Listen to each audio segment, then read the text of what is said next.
CEO of Haase Long. It's my family's business. My dad and stepmother bought a credit bureau in 1979, back when credit was handled locally.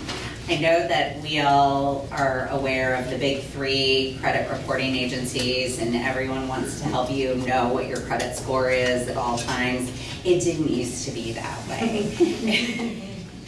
It actually used to be handled by credit bureaus in each town, and we worked close enough to the courthouse that we could spend a lot of time there, and we would research filings that happened each day, and then we actually presented a bulletin to all of the banks in town to let them know who was buying things, who was not paying things, and they then looked at this bulletin when someone came in to ask for a loan to determine whether or not there was any information that would help sway their decision about whether or not to loan money to those people. So as technology increased and improved, the business has shifted from doing any credit reporting to actually doing third-party collections. We also offer some front-end solutions to the healthcare industry, but I'm not going to talk about those today. Today I'm going to talk about our collection agency. So just so you know what I do at Haase Long, and this is what I always have to tell people locally when I tell them what I do, and I notice that they're kind of averting their eyes. I don't do the data entry at Haase Long. I don't know all of the accounts being placed in our office for collection. I also don't make any of the collection phone calls, but I did in the 90s. So it's kind of like I play one on TV.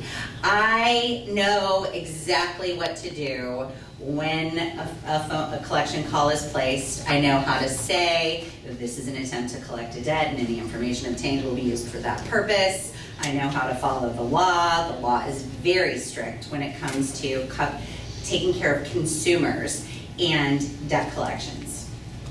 It's not the same for companies.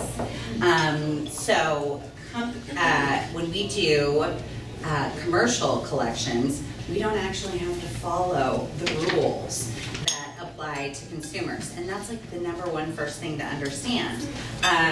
We can leave messages.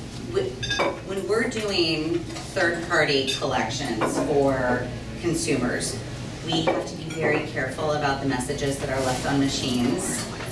There are many class action lawsuits that get filed against collection agencies.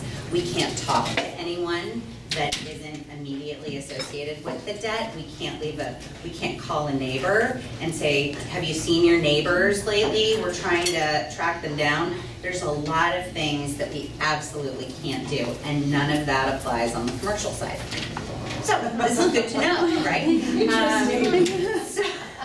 So there's really nothing special necessarily that a collection agency can do for an entity that's trying to collect debt other than go nuclear on it and actually file the lawsuit, which is the kind of the end of the line with my business. So we'll send letters, we'll place phone calls, and if we determine that there are actually funds to pay the bill, meaning someone's working, or we're actually talking to a commercial entity, that's when we would actually turn it over to an attorney who we contract with, and then file a lawsuit, and then be able to garnish wages or, in some cases, bank accounts. So that's the kind of the full scope of what that's the, like I said, the end of the line. So what I'm here today to talk to you about is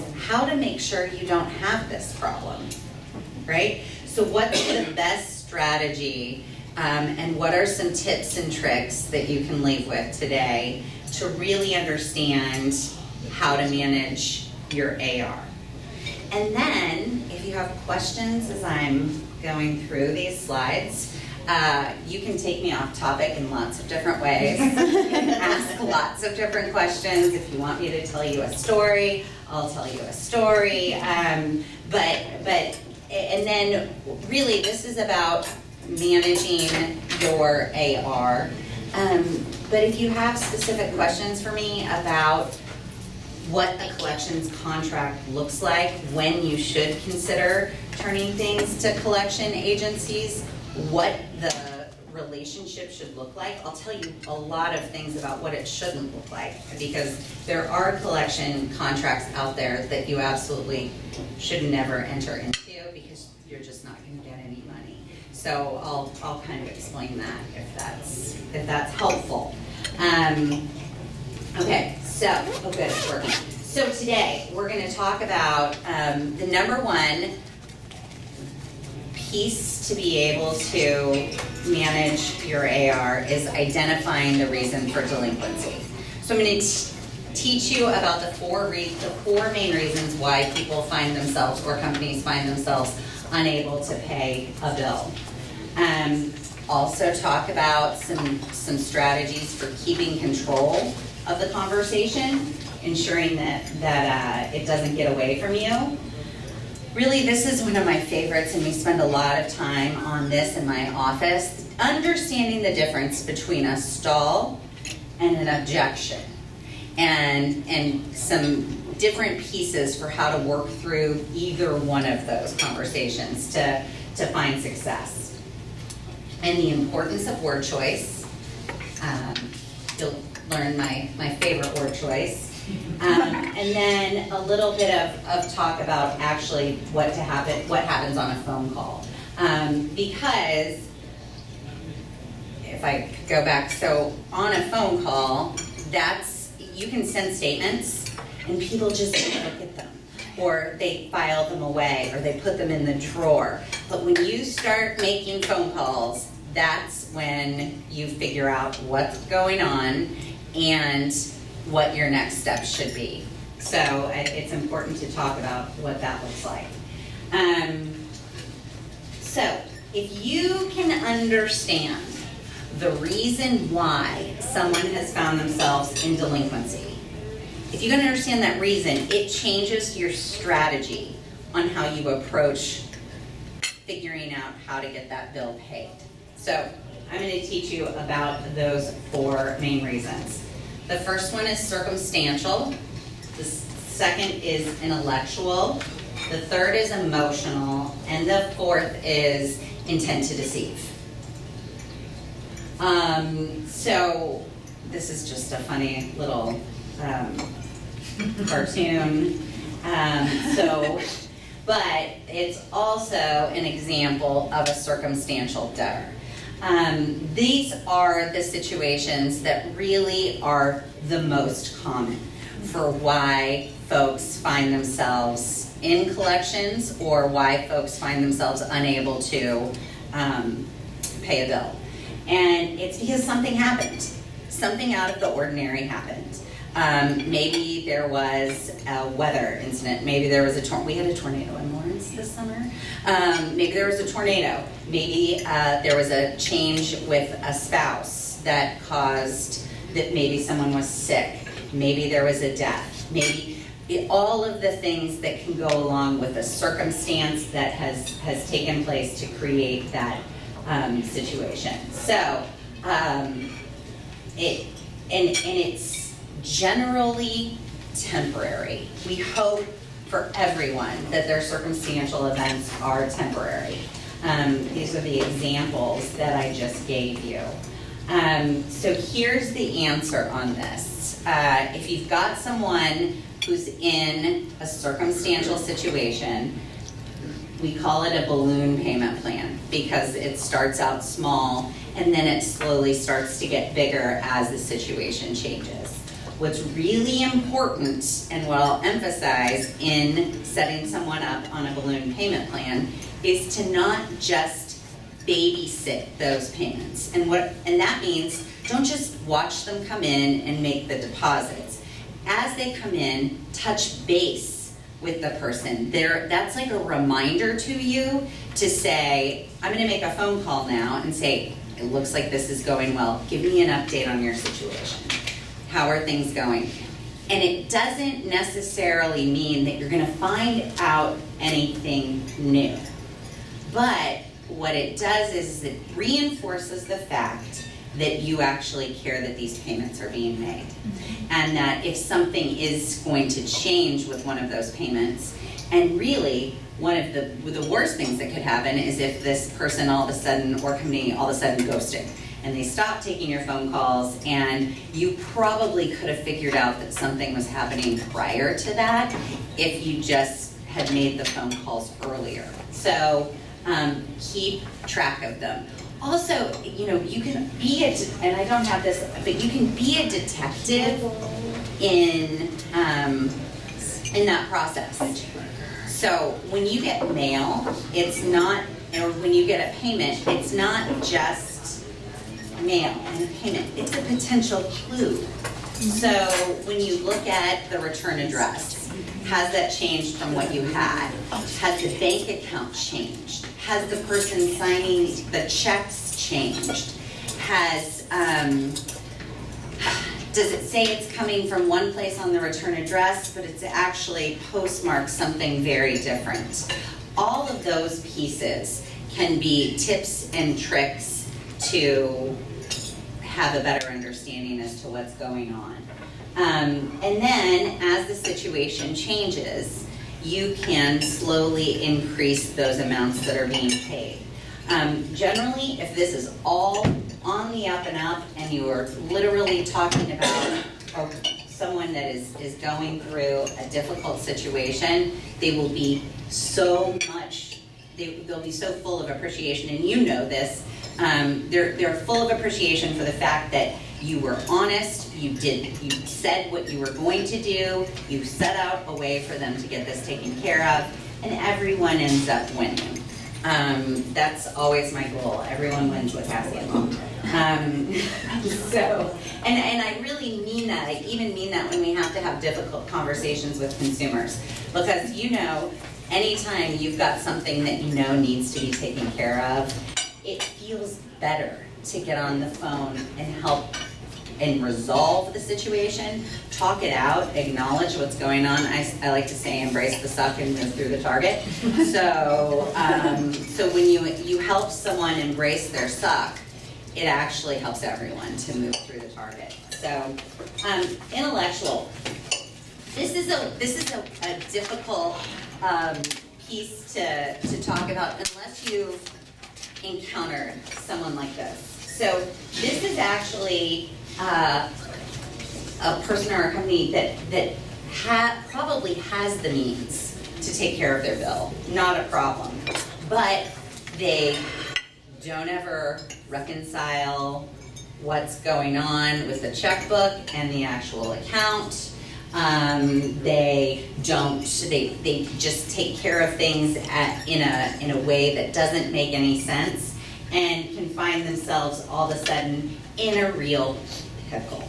So really understanding earlier in the cycle that you're dealing with someone like this. So this would be someone who maybe regularly sends payments late, but you know that they're sending them to you, but maybe they're not quite the right amount, or and they're always maybe in a real big rush. Like that could tell you that you're dealing with someone who doesn't necessarily manage their stuff in a way that makes things easy. So I like to talk about explaining how the bill can fit into their budget when we're talking about consumers, and really walking through what their monthly expenses are versus what they have the ability to pay out, and talk about when the best time to make payments is. And also, it's just a really good idea at this point in time to say, it seems like getting this taken care of on a regular basis is difficult. How about if we set up a reoccurring payment? So that way you can totally have it taken care of.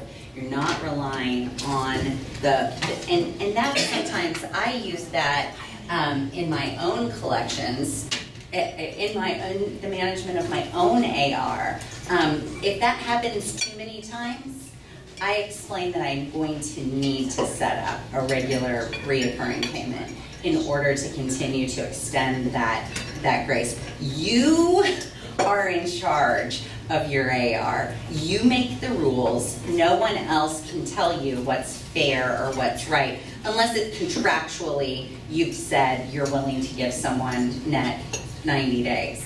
If someone's taking 90 days and it says net 15, then they need to understand that we'll have to set up a different relationship with you, because you can't continue to extend that kind of credit to them.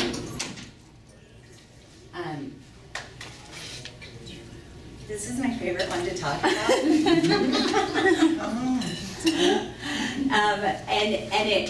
And it's interesting because I continue to learn about this type of consumer. They're always the consumers that I end up learning about, because something has happened that's escalated, that's totally not their fault, and they are very angry at someone in my office, and I find out about it because it's been elevated. And these are folks that are socially immature. So they overextend themselves because they feel like the world owes them something. When you ask them to take responsibility for the commitment that they've made, they will stall, they will argue, they will blame others, because nothing is ever this person's fault.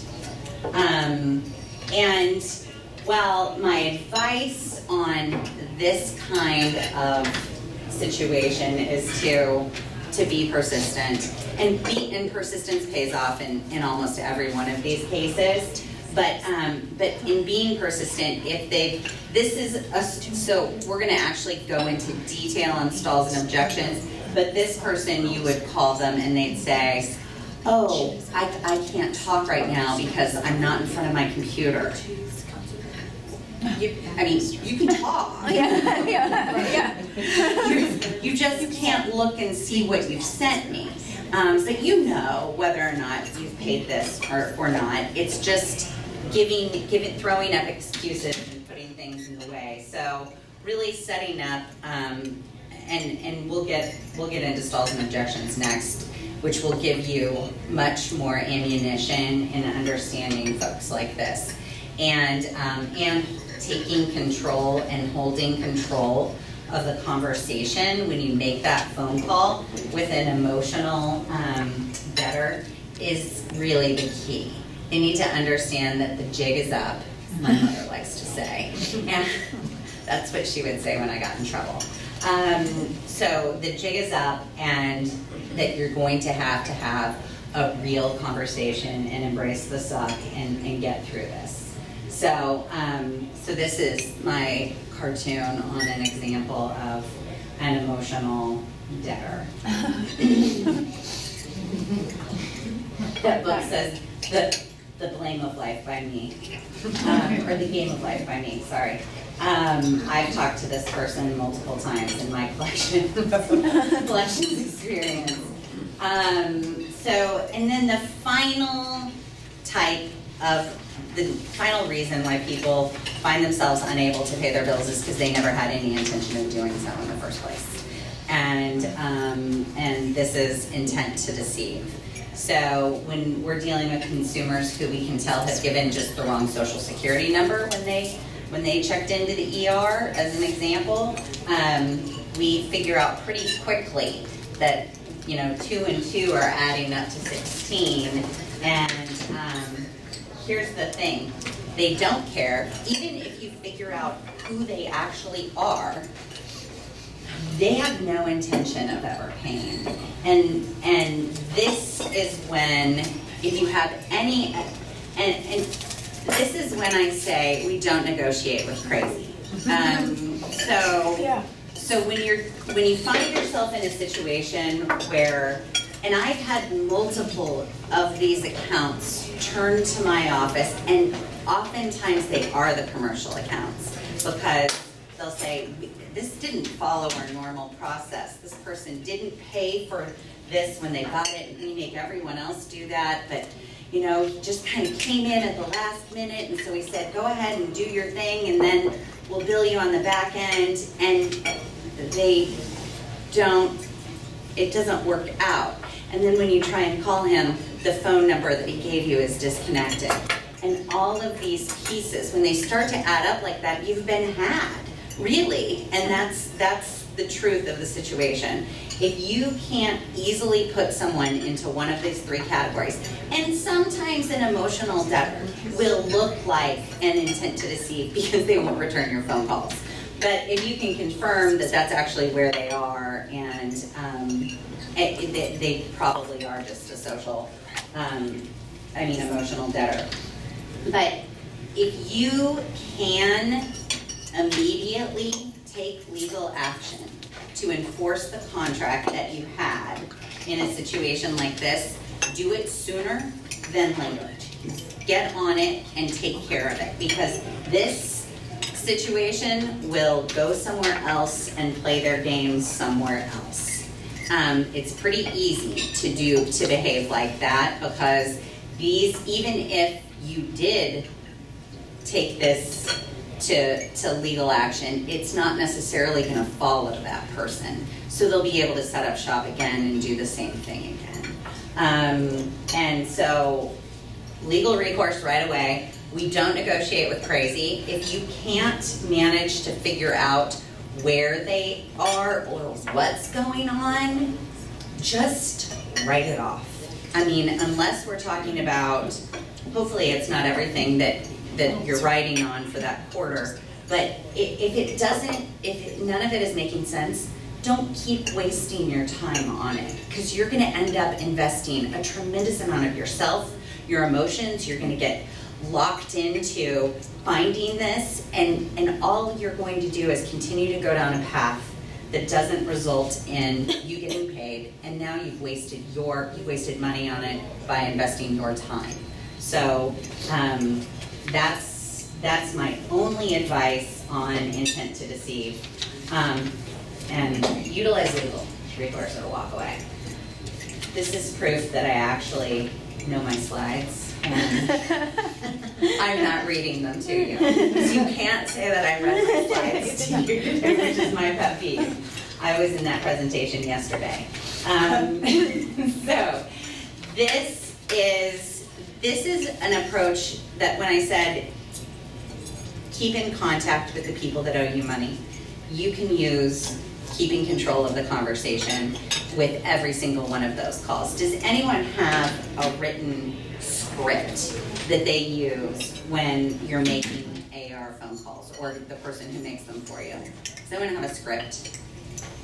I really am a big fan of a script, because then it's an uncomfortable situation, and you're kind of jumping into someone's life and saying, what's going on?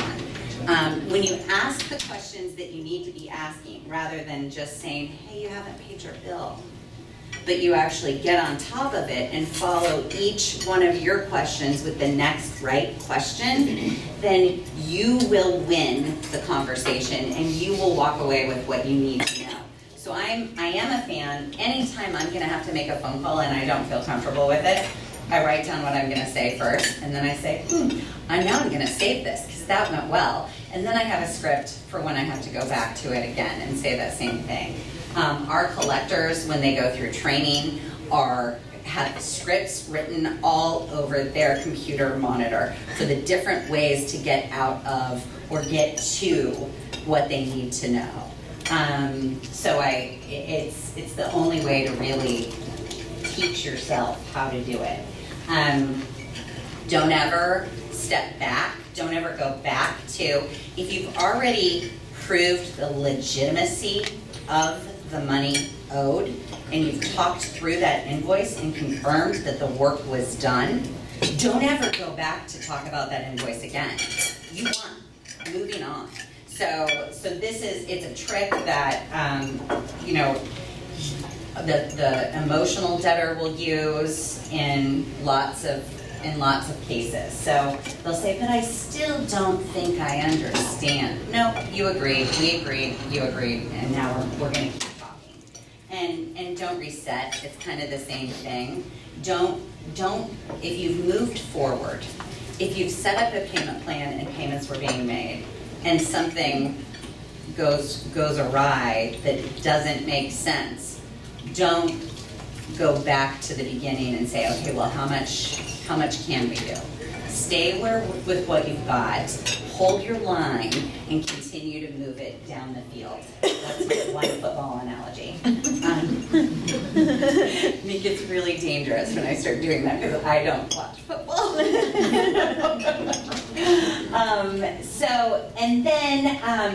And then make sure that you're the one in charge in the conversation. That the person you're talking to is answering your questions, not you bending over backward to answer everything that they need to know. If you've established the legitimacy of the money owed, the time for questions is done. You are the person asking the questions moving forward. So, this is also really important in any phone call where you need to keep the upper hand and you're doing something that might make you a little uncomfortable, or your emotions might get involved at any point in time. So I have like a normal way that I talk, and that's what I'm doing right now for the most part. You've heard my voice fluctuate, I get excited, but when I am on the phone and when I am enforcing something with God knows what, it doesn't change. I talk a little bit lower and I stay on point, because the minute that they hear my voice change, they know they've got me somewhere. They know they've moved the situation. My girls tease me when my mom voice comes out. Right. Because that's like, no, it too. There's no arguing. This is not going to happen. We're not going to do this. Yeah. Exactly. Yeah, it's a mom voice, and I have had to remind myself before, I'll write the things out before I make the most difficult of difficult phone calls. And I always write same voice, because that's all they have. And if you're saying what you want to say, but your voice is going up because you're getting angry, or you're starting to talk fast, because that's what I do when I get angry, is I talk fast and I talk louder, and that can absolutely be heard on the other end of the phone. But then mom voice also has to be non-threatening until you've elevated it to nuclear, right? So you do have to have a non-threatening tone. As a matter of fact, I would encourage you to use your kindest tone. If you leave a message, a kind tone, not the message that really makes them not want to call you back. The message that says, oh, they might actually listen to me. I'm gonna return this phone call, but that angry one doesn't usually work. As a matter of fact, in the 90s, when I used to make collection calls and we could still leave messages on machines, I really thought that my angry voice was a good one. It is absolutely imperative that you return my phone call today. And the funny thing is that they didn't return those phone calls. But they do return a phone call that says, give me a call when you have a chance.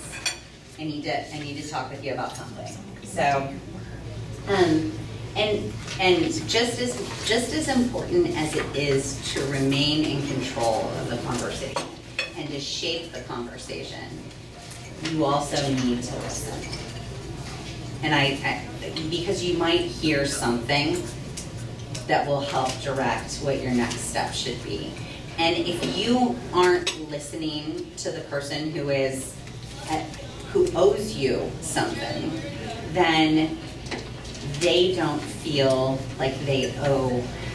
They know they owe you money, but they don't owe you the same dignity that you are not affording them. So make sure that you listen. Sometimes it's a good idea to say the words back to the person. But that's all part of keeping control of the conversation. Now, if you're dealing with someone who has been uphill to you in the past, and you know that's who you're getting on the phone with, I like to say, be a drill sergeant. And this is where having that script comes in handy. So I want you guys to answer these questions with me right now, okay? What's another name for soda? Pop. Pop. What's the opposite of bottom? Top. What do you use to clean the kitchen floor? Mop. Shoot. Shoot. And what do you do at a green light? Go. Go. Good, I heard go. And if I hadn't messed up my slides, maybe I would have tricked to say stop. Because when you continue to say what needs to be said over and over again, and the person on the other end of the phone knows that that's what you're going to do. If you've said, I'm going to say it again, we've already established the fact that this invoice is due. You agree with me that the work was done. Now, we need to set up when you're going to pay this. And you just continue to do that. But if the person you're on the phone with hears you rustling papers and if they think you're thinking about it, they're going to keep pushing. If you know what it is you're going to ask for, and you know exactly how you're going to ask it, that's when you're the most successful. So getting into stalls versus objections. So a stall is an excuse. Hold on.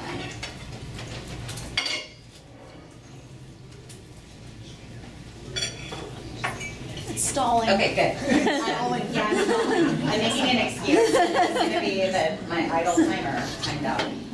So it's an excuse for not paying the bill. And one of the most classic excuses that can be translated into many different languages of stalls, and that is, I'm not the one who pays the bills, or I'm going to have to talk to someone about that. And, I'm going to need to get my accountant on the phone to find out about that. Okay, you either authorized the invoice to be paid or you didn't, and I need to know if that's happened. And then if the invoice has been authorized, has the check been cut? So giving you an excuse as to why an invoice hasn't been paid versus an objection, which is an actual reason for not paying the bill, versus an excuse. Your reason for not paying the bill means that someone is likely in the circumstantial situation. They've explained that there's been a death in the family and no one has been in the office for a week and they're just getting back on their feet, and if you could give me a month, I promise that this will all be taken care of, right? Very different than, I'm gonna have to check with my accountant on that. And stalls can look like an objection. So really working towards even using the words. So what is your reason for not checking with the accountant right now? Or what is your reason for not looking to see if this has been paid? Because I'm going to have to call back again later today if I don't get an answer on this.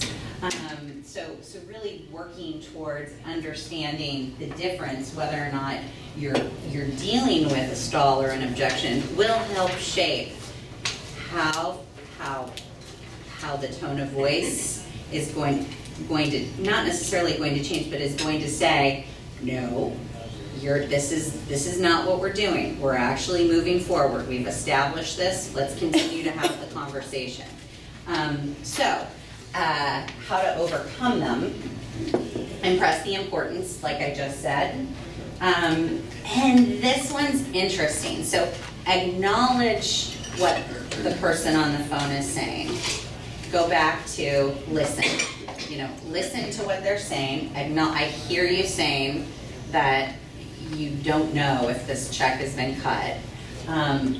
But you don't have to say, oh yeah, okay, yeah, I bet you don't. You can say, what I'm gonna do is I'm gonna give you the next 5 minutes to go have a conversation. Since I've got you on the phone right now, I'd like to give you 5 minutes to place another call to find out what's going on with this check. And this is really those moments where you say, I need to know today. Today is the, oh shoot, I just gave away my most important word. We'll come back to it's hard not to give advice without saying my favorite word.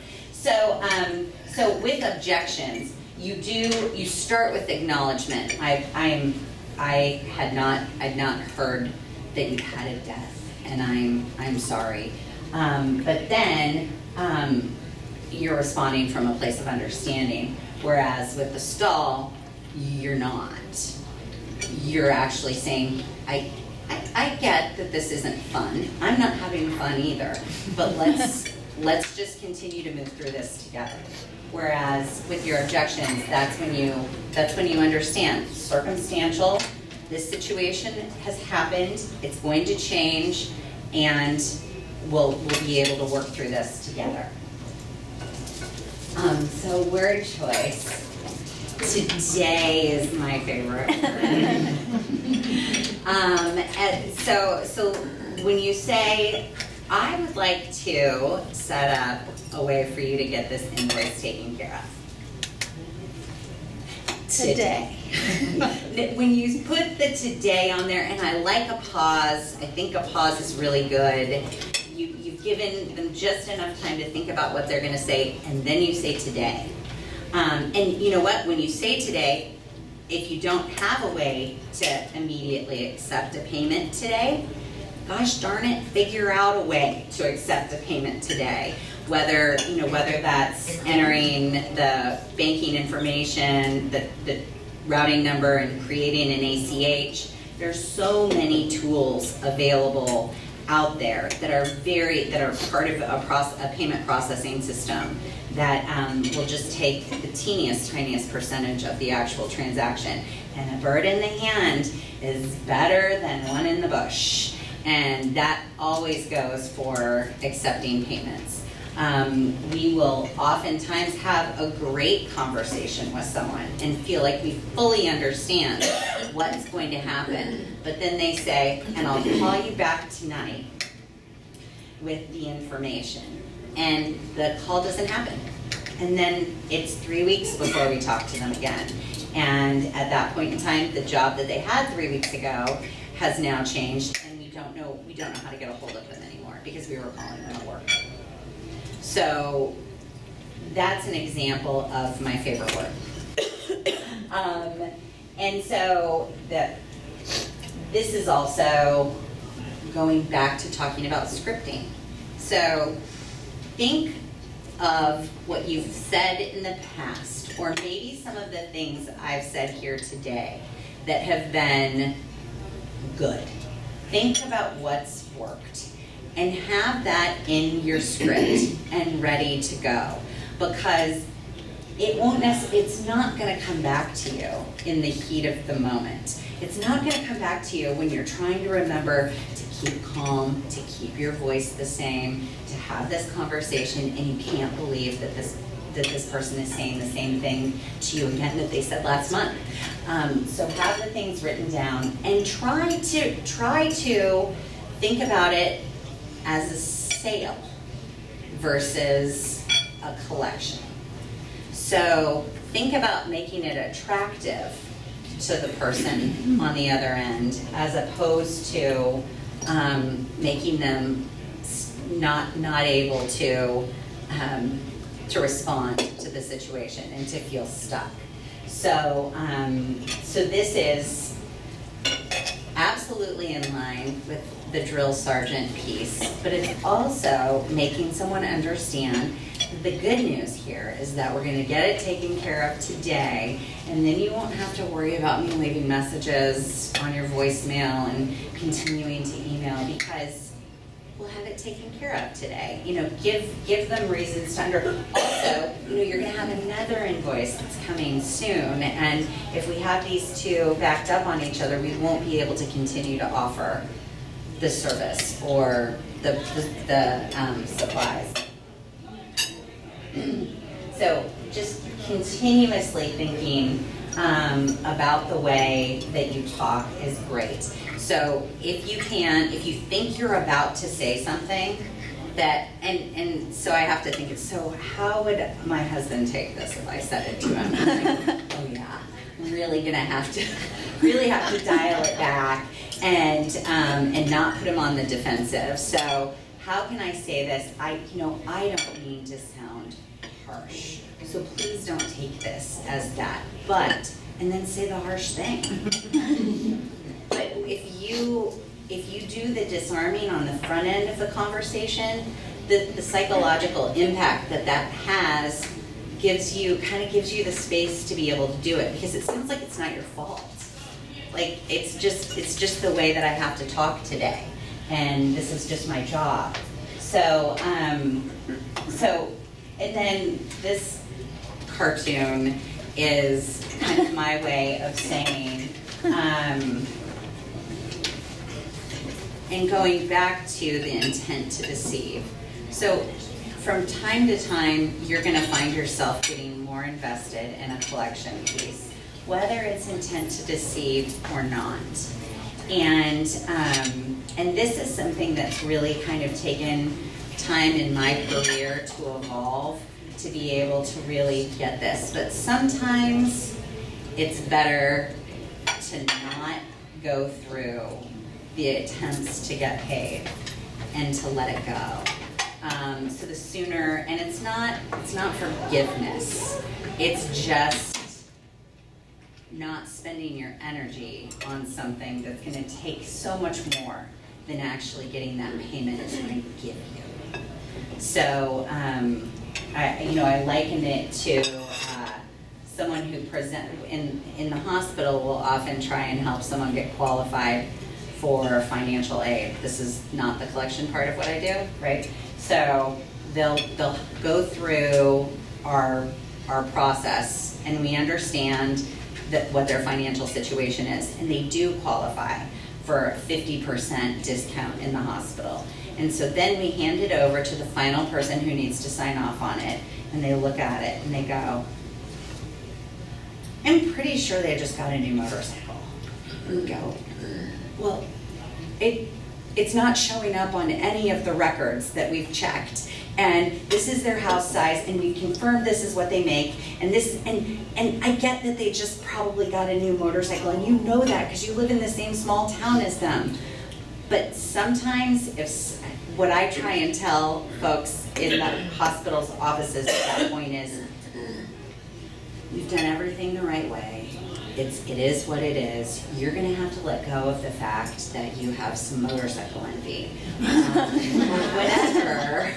whatever it is, because it fits in this bucket, and we've agreed that this bucket is going to happen from time to time, and you need to be okay with kind of what that bucket is. My goal for you is to like turn y'all into rock stars, and you can do this no problem, and all the right things roll off your tongue every time you have to have a conversation. But it's also important to understand when you're getting far too sucked in, and to say that we agreed that there would be some of these, and to let it go, but to do it early, right?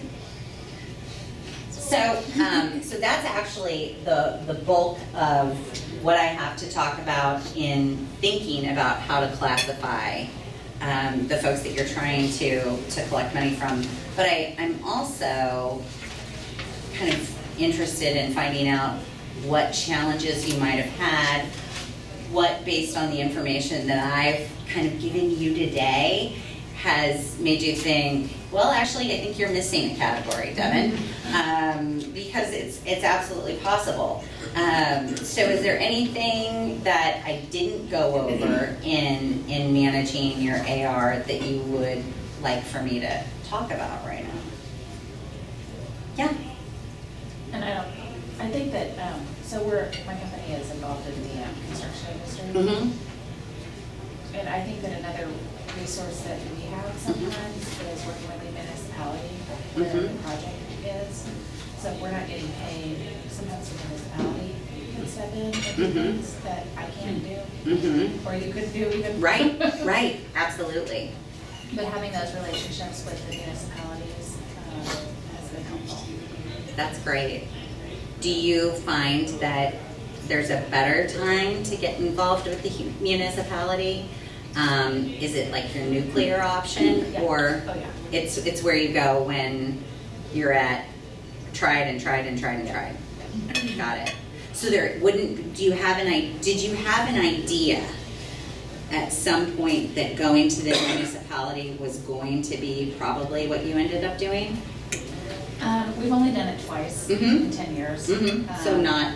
It's not something that we do lately. But the municipality has the power to shut down a construction project. And since some of the work that we do is on behalf of the municipality, if we're not getting paid, in essence, they're not getting paid. So, no pay action. That's great. That's because so many of them have a clause in the contract that they have to pay their contractors within a certain period of time in order to be getting paid. And a lot of those monitor now. Granted, we're supposed to monitor every one of them, but sometimes it slips through, but as soon as it comes to our attention, That's fantastic. What else? Has anybody ever worked with a collection agency? Yeah. Did you have success? It was, I think so. It was just kind of like a trial before we like signed up with them. But, and we also have filed liens, so working with that seemed to be really easy. Just plug in information and then they handle everything. Was that with a collection attorney? No, it was like two different instances. Okay. But yeah. So there are a couple of different ways that collection contracts can be set up, and one of them is contingency fee based. So the collection agency only gets a small portion of what they collect for you. So contingency fee based means you don't get paid unless you get paid, right? Then there's and that's the way that my agency operates, and it's really the best kind of contract to enter into, because you're not out any money. You're already out money, but you're not out anything if nothing happens. But there are collection agencies who offer a certain amount of services. Like you can place $20,000 with us a month, and we will collect it, and then they charge a fee for being able to do that. So like keeping them on retainer. And it has been my experience that there is very little action taken on those collection accounts, because they might send a notice, but they may not do any additional work to get to the bottom of why the bill isn't being paid. And forget phone calls, because that requires a bunch of people to be able to man a phone call center. And if you're just milking, they might file one little thing, but it doesn't ever result in payment. And then you've signed a year contract, so you've already paid for the year. So you don't want to move to another solution to get your bills paid, because you've made this investment, and so you think maybe if I just stick it out, these people will pay. Maybe it's circumstantial. So be aware of anyone ever asking for an upfront payment for your collections. Now there are collection attorneys, and I'm not an attorney, nor do I play one on TV. But I work with a collection attorney. I don't actually employ my own, and so I know that you can contract directly with an attorney, and sometimes that attorney will charge you a flat fee to send a letter, and that's actually not a bad idea. it's a good thing because letters from attorneys are so serious. And just seeing that return address on an envelope can make someone jump to attention. So that would be the only time that I would really endorse putting any outlay on getting paid. So that is, yeah. What else? Well, and just to piggyback on that, I think it's also important too when if you decide to go through a collection, because what if they are like buying the debt from you and then are they going to sell the debt and then you kind of have your company name out there Associated with someone. Yeah, and it might be years down the road, but you have these bottom feeders that bought it from another company and they have no tact or or violating all kinds of the C.P.A. and so you kind of have to cut and kind of CYA and look out for company name and. So you can, so that's a contract. So ensuring that your collection contract states that this isn't transferable, that they can't, that you absolutely can't, and then it's also, I think, important to talk about offshore call centers. Yeah. So if that's not something that you want to have happen, ensure that that's part of the contract. Because if you don't, you will end up with an offshore call center doing some calls. I get probably 4 to 5 offers a day from offshore companies that want to help me with how hard it is to legally operate a third-party agency. So there's just solution after solution out there. You can work with 2 different agencies if you think that maybe your agency might not be doing a good job. If you think that I've placed a lot and collected nothing, you can say, I'd like for you to return those accounts and I'm going to place them with a second agency. It's called a challenge or a champion challenger situation. So you have your best performing agency, and then you always have one that's coming in to challenge that agency. So if they say no, you can't collect it, and then you place it with a second agency, usually at a higher contingency fee, because it's a second placement is you're less likely to be able to collect it. So you put them as the challenger, and then if the challenger is all of a sudden collecting all of these things that your champion said were uncollectible, then maybe it's time to have a new champion and bring in a different challenger. So that's another option, instead of letting someone buy your debt, because that's pennies on the dollar. Right.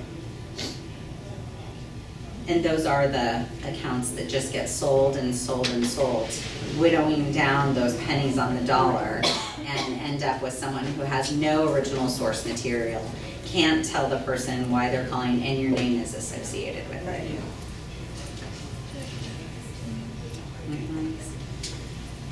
This is kind of off kind of going the other way. Yeah. Sometimes I get calls for employees. So is there a way that I can make the calls to the office for employees that try and make that cease somehow? Absolutely. How do you do that? You can tell the person when they call that this is not a good number to reach. You do not transfer calls to employees at work. You can say that. I can give you the list that we have at my office of the companies that have made that very clear. And I do see this oftentimes in manufacturing and in places that employ a large group of people at an entry level, or not entry level, but at a wage level that can cause someone to find themselves overextended. And so if you say that and the company calls back, then you actually could send a cease and desist if they continue to call back. But it's very bad if I've been told not to call a business and we accidentally call again and they've told us not to, because if that becomes, that's essentially can be construed as harassing. And FDCPA, even though I haven't actually ever spoken to the consumer, you could then turn to your employee and say, if these calls at work continue to happen, we're going to have to talk about your job here.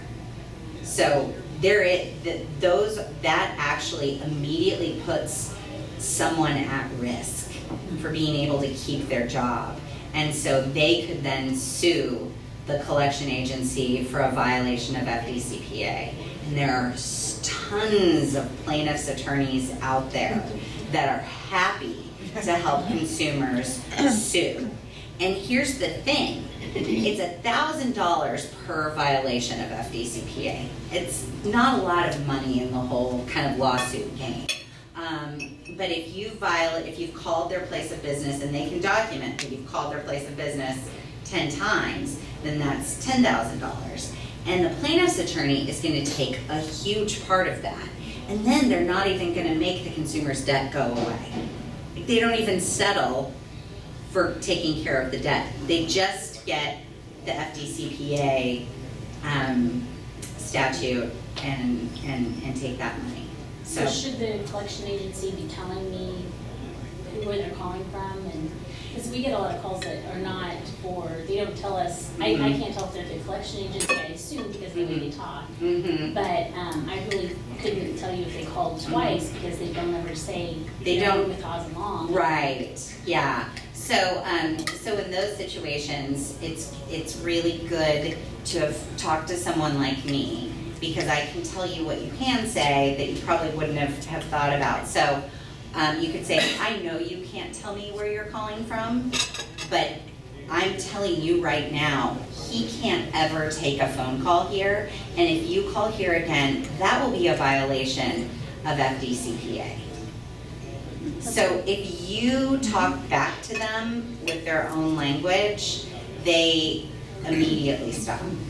Now, that could put the consumer on a fast track to getting a judgment filed against them. And then you'll end up with a wage garnishment order.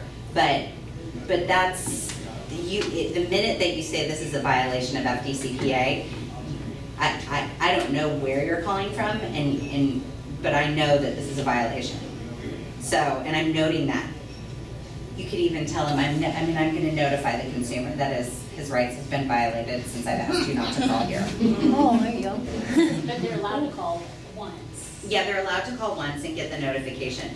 Now, if you don't know the agency, if it's the same agency and you can actually see on caller ID that you're getting the same phone call from the same number, oftentimes in communities, the same agency is calling because they are the agency that collects for the hospital. So if you can tell that it's coming from the same place and you have an idea as to who it might be, you could always reach out on your own. If a business called me and told me I was regularly calling and they'd asked us not to, not only would that be super scary because we would be in violation of FDCPA, but I would be mortified. So that's definitely an option. It's hard. And there are, I know that there are a variety of different ways that people approach debt collection, and some of them won't listen to you, and some of them will have masked numbers on their caller ID, but they're not supposed to. So it can be whitelisted, so my number is always the same number that calls, but it doesn't say anything about collections because that's against the law, for fear that someone else would see it and there would be disclosure. So essentially by a debt collection agency calling you over and over again for an employee, they are practically disclosing that that person has a debt. So words like you've called here 10 times and I've noted the dates and times, that would be concerning. And expensive. So now you're at 10,000. You passed the test, Ben. Yes. You're paying attention. Or you could just ask to speak to a supervisor and, you know, take this number out of your system. If you absolutely could, so if my collectors are on the phone with someone that is not, we have not confirmed is the person we're trying to reach, they're instructed to hang up the phone, because they could be being baited into breaking the law. Right. Sure. So they may hang up before you have a chance to actually talk to a supervisor, which is tough.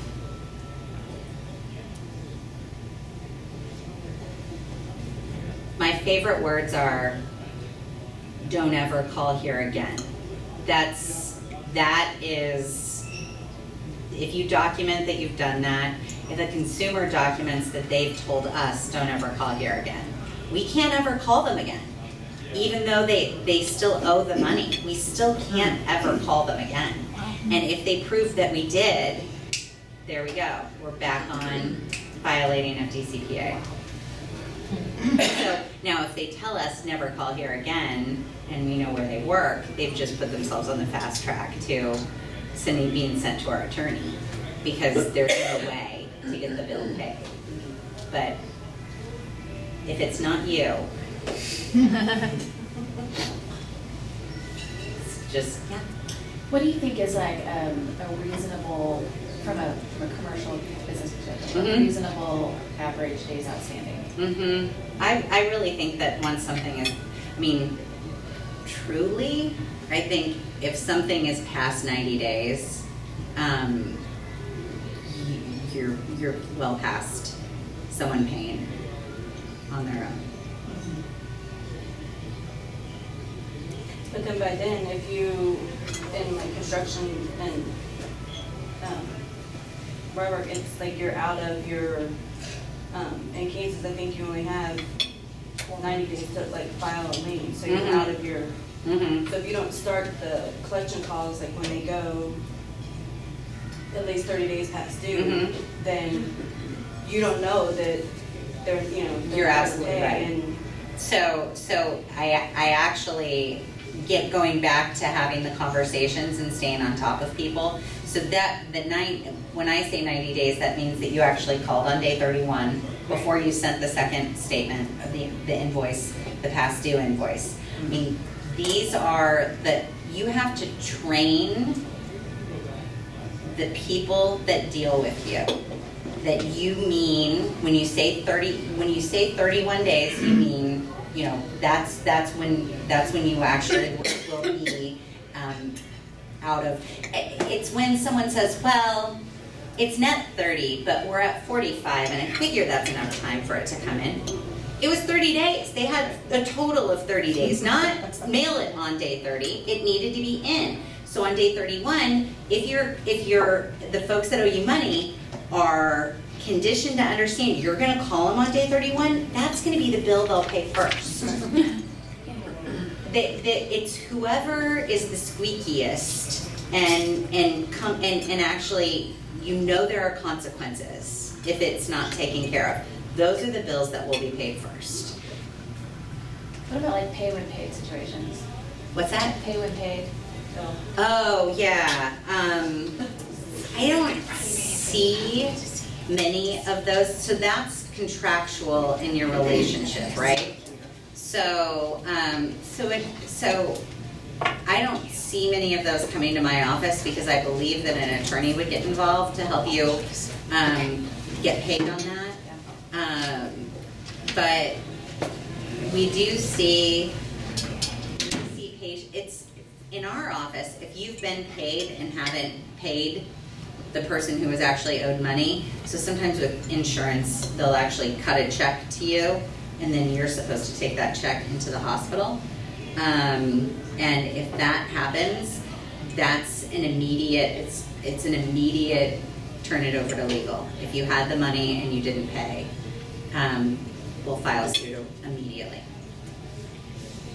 And we know that there are certain payers that do that in certain contractual relationships because they're actually not under contract. So they have to pay the covered person as opposed to the person who's actually owed the money, or the organization that's actually owed the money. Does that help? It happens a lot in construction, So based on what I've shared today, is there anything that you think you could apply to that situation? I mean, essentially, yeah, I mean, because you're, at that point, you have no idea if they've been paid or not. And sometimes you know, past history working with them or with other, whoever they're working for or whatever.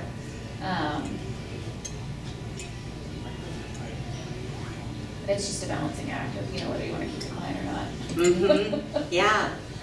Yeah, and that's sometimes you have to lose. Yeah, right? Yeah. Yeah. So, the regular follow-up. Yeah. And once you know that someone is going to do that, then, you put them on your aggressive follow-up, just to make the phone call stop. You can call every day. You can call more than once a day. There's no law in commercial collections that says you can't regularly follow up. Yep. What about text messages?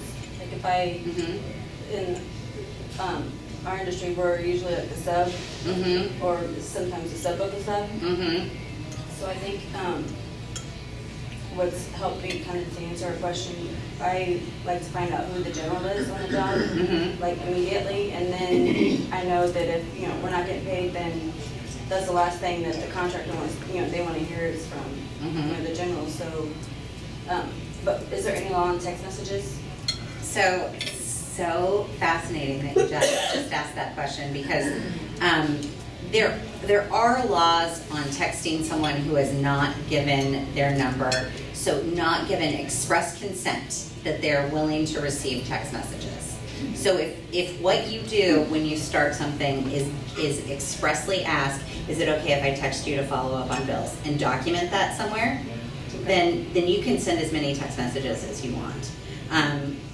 And oftentimes we'll have, when people are filling out forms and they enter their, you might have seen this on a form you all have filled out in a consumer situation where it says underneath it, I agree to being contacted at this number. Yeah. So that's giving express consent that people can communicate with you that way.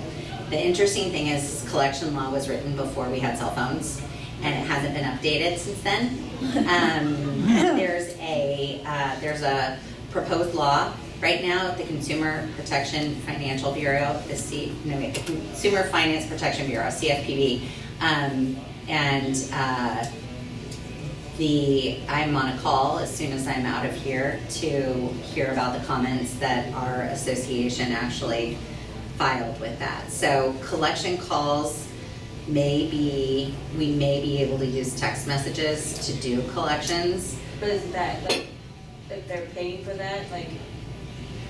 Right. I thought like you can't.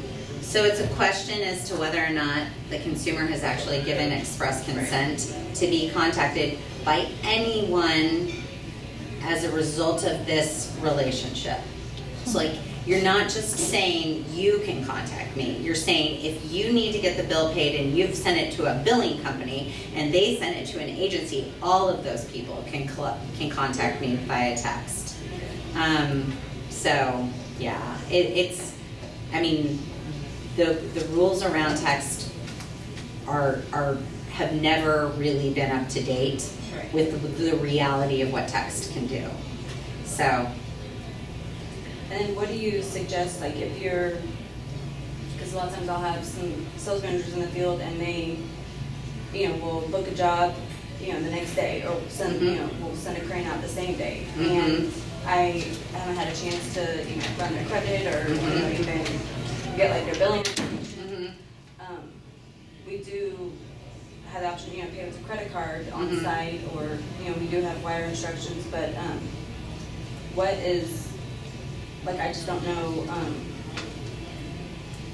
how to like relate, you know, it seems like there's like a miscommunication between, you know, getting that information to whoever's on the site, or sometimes it's not even the person who ordered the work, and then the job's left, the crane's left, and we've got nothing. Right, yeah.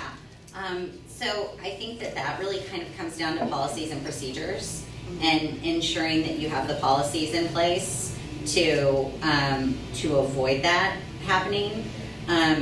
There's always going to be the exception as to why something happened, Sure. but if you have policies and procedures, and then you have training, and then you have scripting, then you've put all of the pieces in play that will help you avoid that. There's always going to be the person who's working that day, and for some reason they did something different. That's, you know, in my business, if you don't follow policy and procedure, then you actually, I'm writing you up. That's you know, grounds for some kind of consequence. Yeah. So, I mean, and if you do a great job of documenting what the expectation is out in the field, and actually do a training on it, do a regular training on it, make sure that that's made very clear, then you could be able to, I mean, not that you want to terminate someone who actually knows how to sell things, but at the same time, if you're losing money as a result of them not following policies and procedures, it gives you all the grounds that you need. I love policies and procedures so much. So can you clarify, you kind of talk about commercial, and so what is you said we could call every day, even more than once a day if we wanted to. So because we're commercial, I mean, we can call a individual person. If it is actually an individual person that owes you money and you're calling them every day, that's perfectly fine. It's if you turned it over to my office, I wouldn't be able to call that person every day. So what you're describing is like a first party attempt. So first party, you can do whatever you want. So if we told a husband or a wife that we were calling to collect the debt, that's okay too. We would be. Yeah, because you're calling, it's your money. As opposed to if you turn it to my office, I have to be extra careful that I only talk to or the person. Or we can call an employer. Now, FDCPA isn't going to be a problem, but there's actually no rule around that. So if someone lost their job because you kept calling them at work, it could be more than 10 $1,000 fines. So if someone says don't call me at work, it's generally a good idea not to. Although, I think that's up for discussion. Yeah. Does that help? Yeah. Well, Okay. we have a couple businesses in town that we communicate to each other. So if someone hires someone and they owe somebody money, usually if I have an employee that comes in and I hear that they owe money to some of the businesses in town, then I sit down with them and say, hey, I understand you owe this. If you want me to start just taking out so much and mailing it to them, then we avoid garnishments and court fees. And it saves them and it saves us the hassle of all the paperwork to do all the garnishments. So we do that, but I've wondered before when people call, is this really legal for, you know, a business to call me or me, you know, I don't know. I've wondered if it is kosher or not.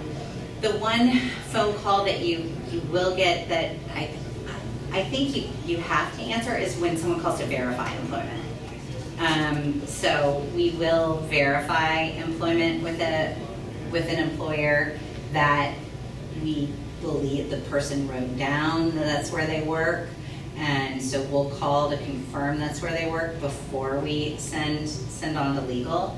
We don't we have to pay our upfront court costs before we go to legal. So I don't want to send something to legal unless I'm certain that there's actually money to take.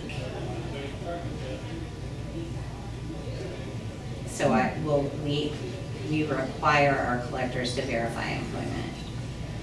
But that's a quick yes or no.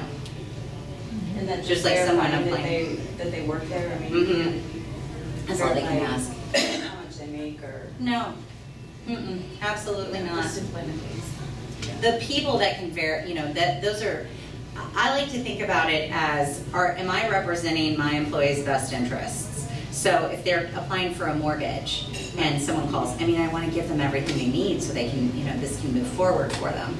But if someone just, says I want to verify employment, you can say, where are you calling from? And then they say, Silo Recovery, which is the DBA that my collection agency uses. Silo Recovery, and you say, yeah, he works here. And that's it. That's all you have to And say. then wait for the papers. Mm-hmm. Yeah, and then you wait. Mm-hmm. But that's a great piece that you follow in your business, because every once in a while one of our collectors will have a bill turned over that they owe, and I don't want collectors collecting and owing. So the minute that happens, and we have it written into policies and procedures that it's not okay to have a balance in our office, and that we have to set up an arrangement for it to be taken care of. So it's the same thing, kind of. Mm-hmm. Yeah. Anything else? Well, if you have additional questions for me, I'm happy to answer them one-off. You have my email and my phone number in case something comes to you, and or if you say, I've got this weird collection contract that you didn't describe, Devon, and will you take a look at it and tell me what's really happening here? I'm more than happy to do that. So just think of me as your collection agency insider, and I'm happy to help out in any way. Yeah. So one question I have is, with the work that we do, so many times we have the dirt contractor comes in and they start their process and we're working for them, and then all of a sudden they say, okay, now we're no longer on this, so you need to start going to this guy. Well, then this guy, doesn't want to commit over, and so is there a way, is it okay to put in the original contract that they're still responsible until they accept, or is there, how does that? That's what I would do. Okay. That's exactly what I would do. I would have a very clear understanding as to who was going to pay and when they were going to pay, and no funny business. Okay.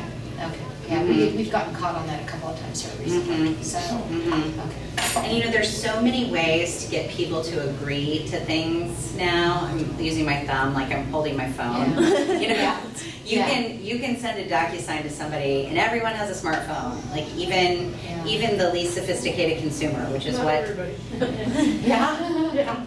There's only a few. In business. Really? That's amazing. Yeah. So anyway, that there's a real, you can really quickly send a quick DocuSign to someone before, for your guy on the job that's not following the rules, and he finds what's the break the glass, what's the get out of jail. We always have the way when method 1, 2, and 3 don't work. What's method 4? And so you can do something on the fly. Yeah. Because they'll sometimes come back and say, oh, well, we were off that job 3 months ago. You should be billing him, so we're not going to pay for all the work you've done in the last 3 months. And so, I just was making sure that we can. Yeah, absolutely. Require a notification in writing. Yeah. I was just working on a requirement on a contract this morning. Yeah. Okay. Yeah. Contracts, policies, and procedures. They're always our friend in getting paid. So, well, great. Well, thanks for listening and asking such good questions. I really appreciate it. Did everybody get the handout? Did everybody get Devon's handout? Okay. So a couple comments. Devon is awesome process, I'd like to say. I've used Devon a couple of times. I had a couple people